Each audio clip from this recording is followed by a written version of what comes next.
What's the black market like in prison? Well, the black market in prison, at least where I was at, and I was at 2 high security federal prisons, I was at a camp and a county jail, is mostly food, like vegetables. Their inmates are always trying to get vegetables out of the kitchen and into the units. I heard an officer tell me one time, he said that he worked in a men's prison, and a man that worked in the kitchen would make a lunch meat bra.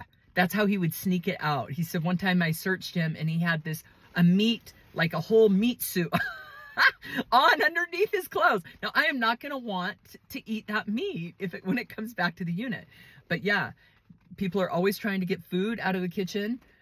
The other thing is they have loan sharks in prison. So like people get extra commissary. They have what they call a store. So if you come into prison and you need a bag of coffee before commissary, you're going to pay double. You go and get it from one of these loan sharks or persons that runs the store, and then you pay them double on the next commissary, which I don't recommend doing, because then they also have people that go and collect, debt collectors. So I stayed away from all that. The other thing that's a big commodity in prison is like jewelry. If you come in and you have, I don't even know, because I didn't bring any jewelry in. I didn't bring a wedding band or earrings, but I did see girls trading. Like a wedding band would go for top dollar. They want to give each other gifts, and the only way to get stuff in is if it's been brought in, and then you can use it for trade. There are like camp drivers or prison drivers that sometimes try to bring it in. I know I've heard stories about officers bringing in, I never saw that. We didn't have cell phones at the prisons that I was at. I hear the men do that, and I see them on TikTok and stuff. So obviously they're getting that stuff in somehow.